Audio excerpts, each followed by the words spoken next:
Here's a rewritten, more emotional, engaging and simple version of your section in conversational, viral-ready style. Ayoka walked into the sparkling restaurant, her heart buzzing with excitement. It was the company's anniversary dinner, her first big event since joining, and she had imagined herself laughing with her colleagues, sharing stories, maybe even impressing her boss.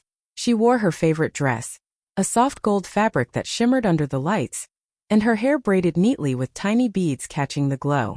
The smell of roasted meats and spices made her stomach rumble, but she pushed down her nerves. As she moved toward the table with a hopeful smile, her manager stepped in front of her.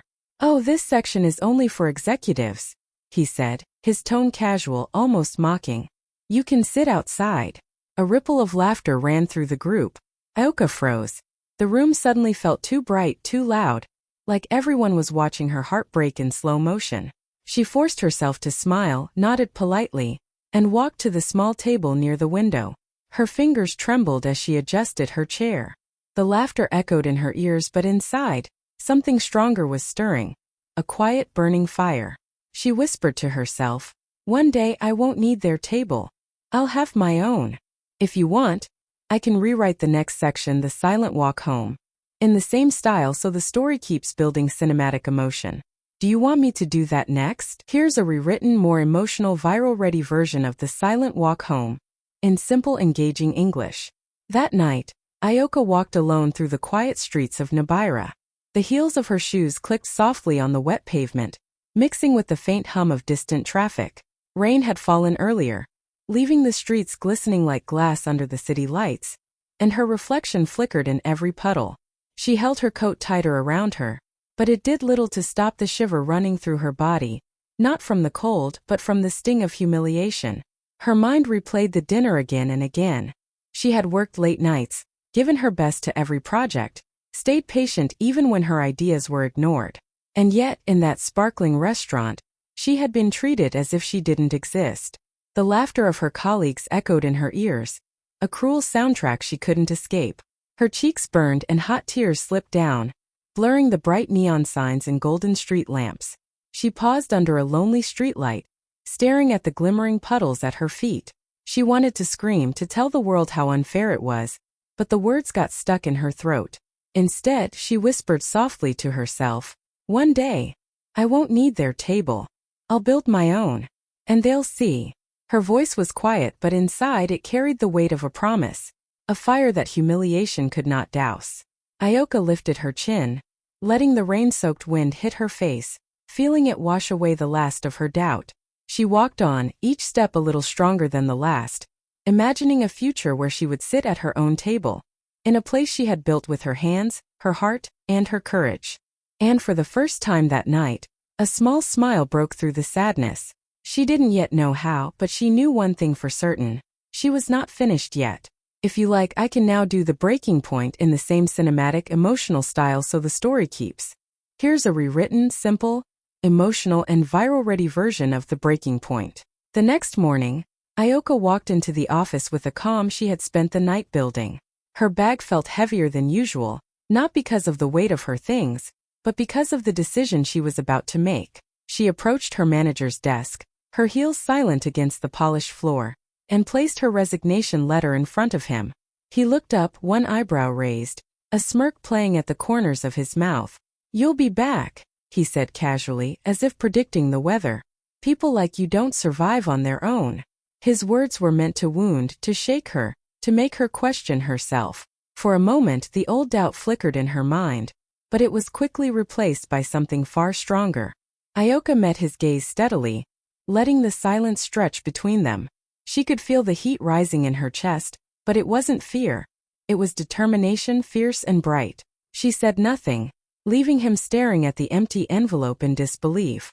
Every late night, every ignored suggestion, every laugh she had endured at the dinner, it all came together in that quiet moment. As she walked out of the office, her footsteps echoed with a new rhythm, one that was hers alone.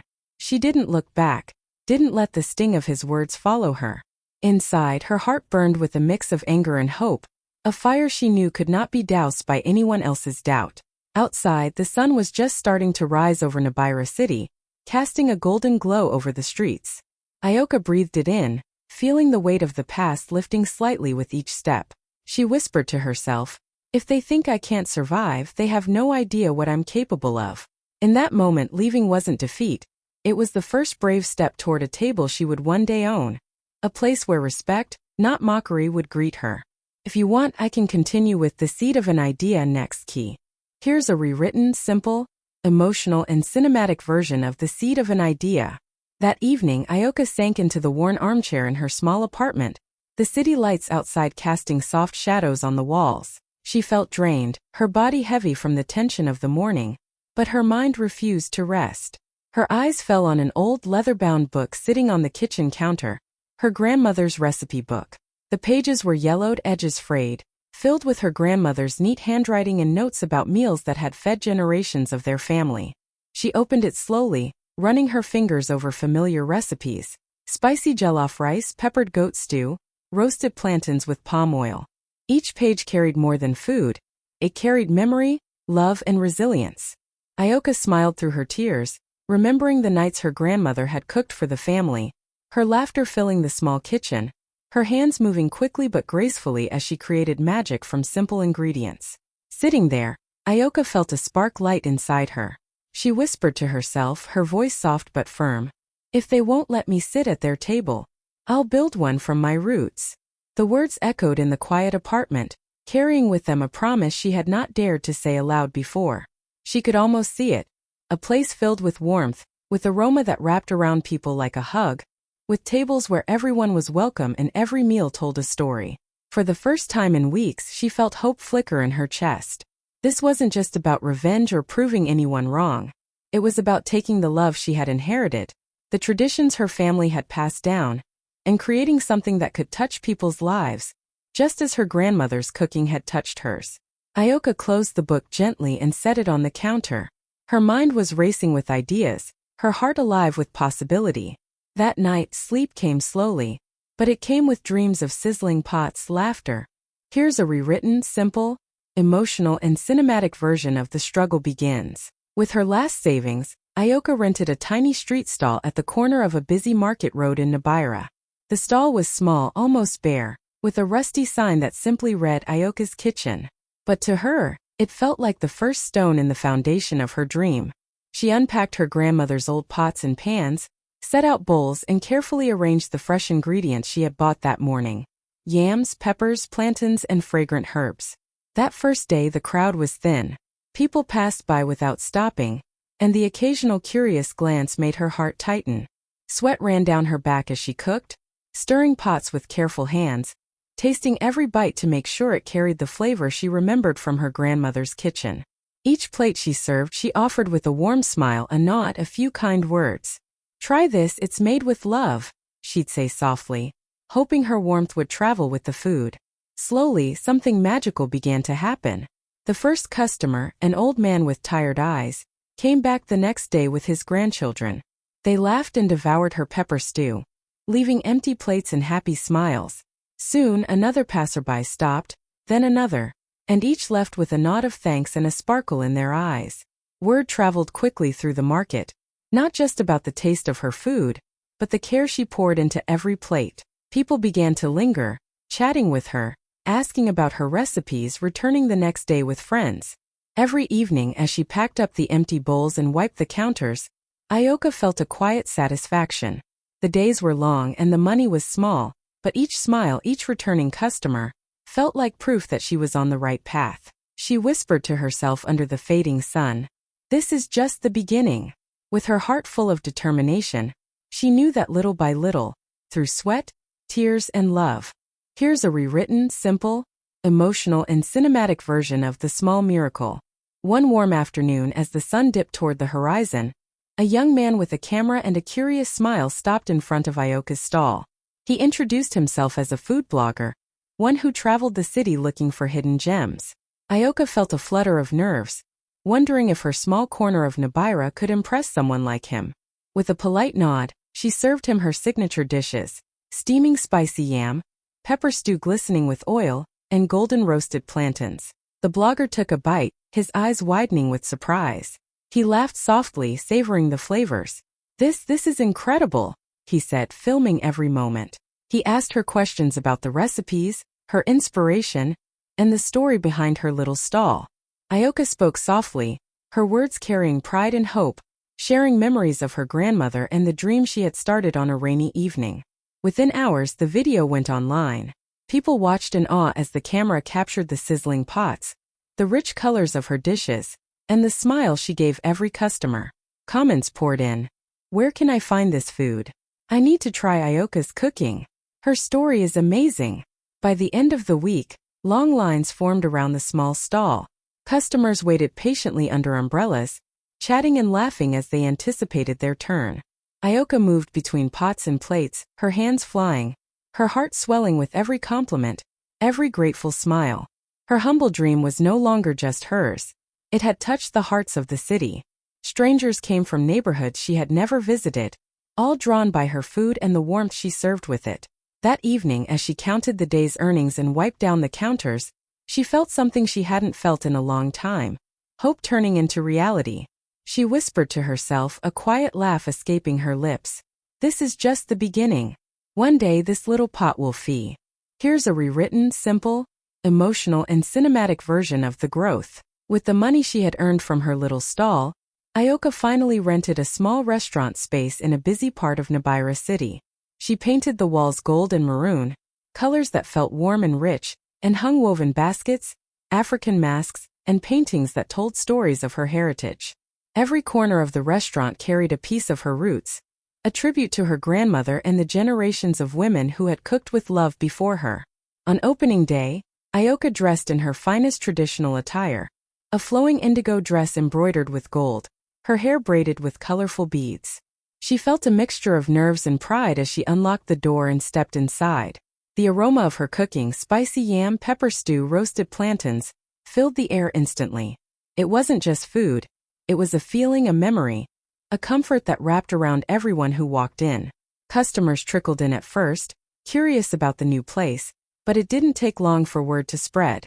People came not just for the flavors but for Ioka herself. She greeted every guest with a warm smile, remembering their names, asking how their families were, making each person feel like part of something bigger than a meal. She moved between the tables, carrying dishes, sharing laughter, and occasionally offering little stories behind each recipe. By the end of the first week, her restaurant had become more than just a place to eat. It had become a landmark. People came from all over Nabira to experience the warmth, the flavors, and the energy that Ioka brought. Even strangers felt like friends under the golden lights and woven decorations of her restaurant. Each night, as she closed the doors and took a moment to breathe in the scent of her kitchen, she felt an overwhelming sense of gratitude. From a small street stall to this beautiful space, she realized she was building more than a restaurant, she was BUE. Here's a rewritten, simple, emotional and cinematic version of the return of the mockers. One warm evening, as the golden lights of Ioka's restaurant glowed against the bustling streets of Nabira, a group of suited executives walked in. Their chatter filled the space, confident and loud, until Ioka noticed a familiar figure among them, her former manager. He walked with the same smug posture, scanning the room as if he owned it, unaware that the little corner he once ignored had grown into something extraordinary. Ioka took a deep breath and adjusted her dress, a rich burgundy gown that shimmered under the soft lights. She approached their table with a calm smile, her head held high.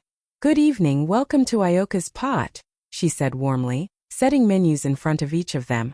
Her voice carried a quiet authority, the kind that comes from hard work, pain and triumph. Her former manager looked up, frowning slightly. He didn't recognize her at first. The confident, radiant woman in traditional attire standing before him was nothing like the timid employee he had dismissed.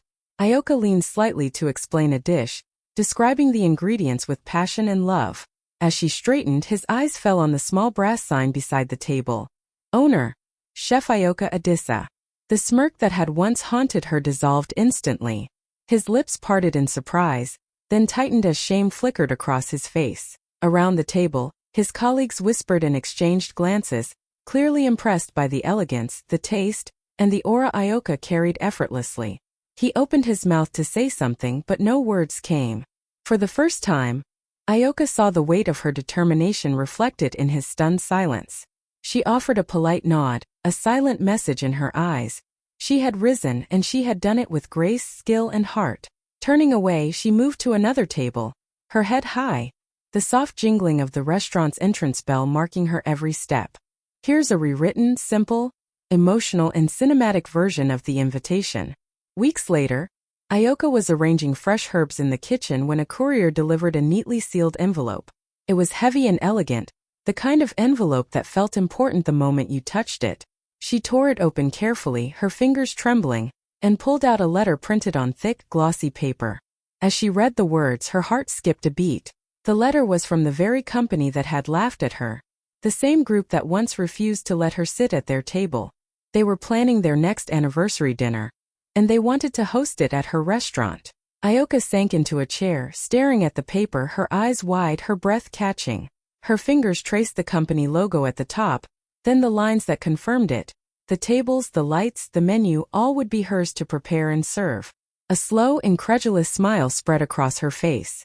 She could hear echoes of that terrible night in the luxury restaurant, the laughter that had cut through her confidence like a knife. And now, here she was, the one in control, the one creating the experience, the one who had turned rejection into triumph. Her chest swelled with pride, but it wasn't just pride.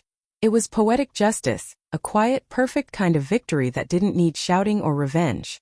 She held the letter against her heart, imagining the night of the dinner. Her restaurant filled with the city's top executives, the lights shimmering, her staff moving gracefully, the aroma of her food filling every corner. She pictured herself greeting guests with calm authority, a smile that carried all the strength and grace she had built over these months. Tears blurred her vision, but they were not tears of sorrow. They were tears of recognition of how far she had come, how she had turned pain into power, and how the same people who once doubted her would now witness her brilliance. Whispering softly, here's a rewritten, simple, emotional, and cinematic version of the night of triumph. The night of the anniversary dinner, Ayoka's restaurant glowed like a jewel in the heart of Nabira City. Soft golden lights reflected off the maroon and gold walls, casting warm shadows across the woven baskets and African art that decorated the space. The air smelled of roasted herbs, sizzling spices, and fresh bread, but beneath it all was a taste of victory, sweet and unmistakable. Executives arrived in tailored suits, their confident chatter filling the room, while photographers moved silently, capturing the elegance of the evening. Cameras flashed as Ayoka greeted each guest with calm poise, her smile radiant but steady. She wore an emerald green gown that shimmered under the lights, gold jewelry glinting against her skin, her hair braided and adorned with tiny beads that caught the glow. Every movement she made radiated quiet power, a strength earned through months of struggle, determination, and resilience. As the guests were seated, Ayoka moved gracefully between tables, describing the dishes with pride and passion. Each plate told a story. Her grandmother's recipes transformed into meals that spoke of love, heritage, and triumph. People whispered among themselves, impressed not only by the flavors but by the woman who had created it all. Even those who once laughed at her stole glances, their expressions a mix of awe, surprise, and perhaps a hint of shame. From the kitchen to the dining area, Ayoka's presence was magnetic. She didn't need to speak loudly or assert herself. The room knew she belonged here, fully and undeniably. Each clink of cutlery and murmur of appreciation echoed like applause in her ears, a symphony of recognition for the journey she had undertaken. Later, as she paused to glance around the room, she felt a deep, glowing satisfaction. This night wasn't just about the company's dinner. It was about every late night, every struggle, every tea. Here's a rewritten, simple, emotional, and cinematic version of the recognition. Ayoka stepped onto the small stage at the center of her restaurant, the warm lights casting a golden glow over her emerald green gown. The murmurs of the crowd quieted as all eyes turned toward her. Whispers rippled through the room, soft but unmistakable. People were talking about her, the same colleagues and executives who once dismissed her, laughed at her, and made her feel invisible. Now they were watching her, fully present with admiration and awe. Her former manager was there too, standing among the crowd in a sharp suit. His eyes dropped to the floor as he realized who she had become. The confident, radiant woman standing before everyone was nothing like the timid employee he had mocked. For the first time, he looked small, overshadowed by the brilliance of someone he had underestimated. Ayoka smiled, a gentle, serene smile that reached her eyes. It wasn't pride or vengeance that colored it, but peace, a deep, quiet satisfaction that comes from knowing you've worked for something, earned it, and claimed it with integrity. She spoke into the microphone with a soft but clear voice, welcoming everyone, telling them about the dishes, the inspiration behind them, and the journey that had brought her here. Every word carried warmth, humility, and the undeniable truth that she had built this empire with her own hands. Around her the crowd clapped, some rising to their feet. Faces she remembered, some kind and some cruel, now reflected admiration. She caught glimpses of astonished eyes, whispered apologies, and impressed smiles. And in that moment Ioka realized something profound. This recognition wasn't about proving anyone wrong. It was about honoring herself, her roots, and the journey she had taken. As the applause washed over her, she closed her eyes for a brief second, letting it sink in. She had turned every moment of doubt, every laugh, every painful memory. Here's a rewritten, simple, emotional, and cinematic version of the toast. As the dinner began, the restaurant hummed with excitement, the golden lights reflecting off polished tables and the glimmering faces of the guests. Ioka moved quietly among them, checking dishes, smiling at familiar faces, and feeling the weight of every moment she had worked to reach this night. The air was rich with the aroma of her food, roasted herbs, spices, and memories turned into meals, a scent that now felt like triumph itself. When the company director rose, the room fell silent, every eye turning toward him. He lifted his glass high, his voice carrying clearly over the murmurs. "To the woman who turned rejection into an empire," he said, pausing for effect, "Chef Ioka, your food reminds us that success tastes best when shared." The words hung in the air like music, and then, as if on cue, the entire room erupted into applause. The sound was thunderous, a wave of recognition and respect that rolled across the tables. People cheered, clapped, and smiled, some even rising to their feet. Ioka felt the warmth of their admiration wash over her, her heart pounding in rhythm with the celebration. Tears shimmered in her eyes, but she didn't try to hide them. They were tears of joy, of release, and of validation. Every struggle, every humiliation, every long night spent perfecting her recipes had led to this moment.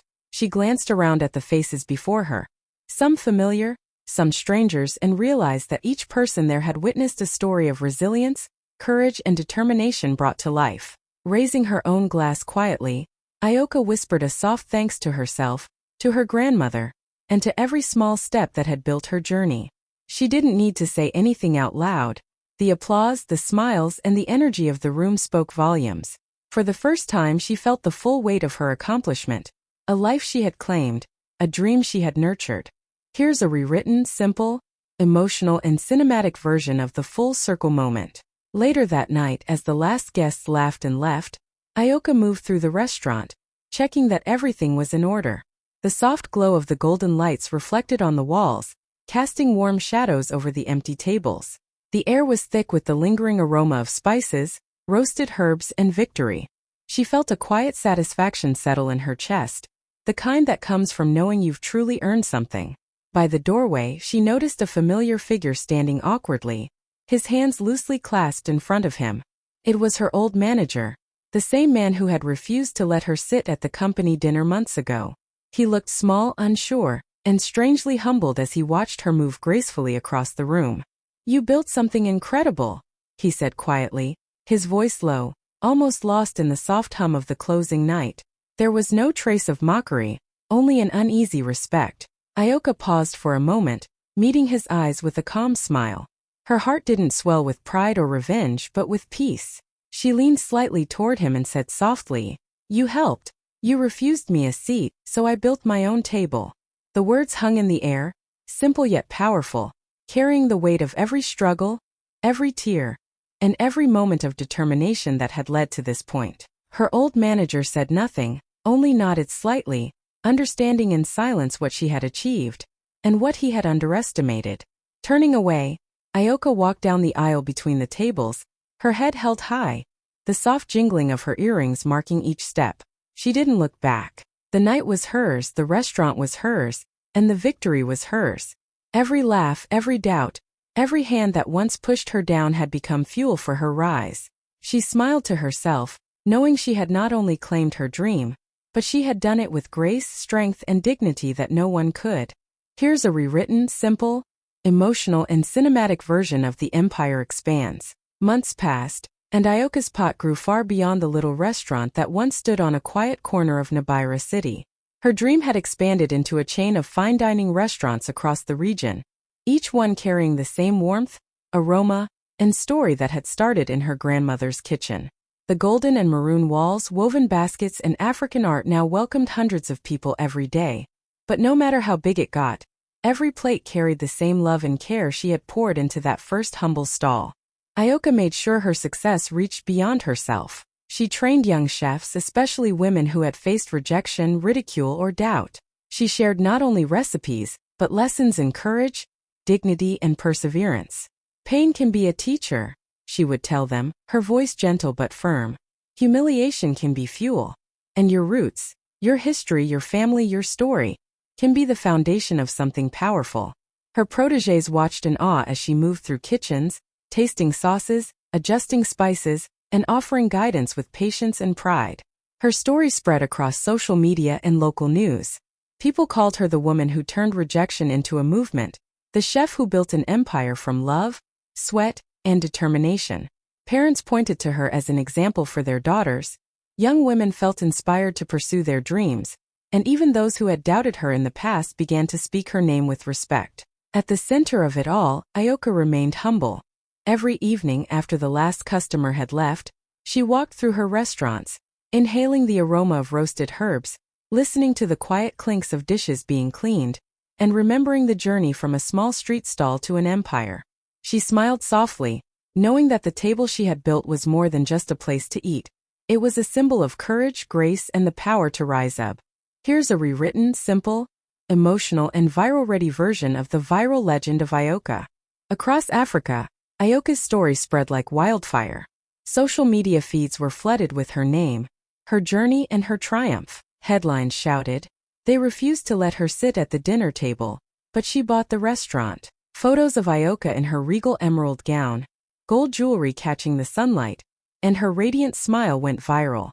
People couldn't get enough of the woman who had turned humiliation into power, who had built an empire from love, sweat, and courage.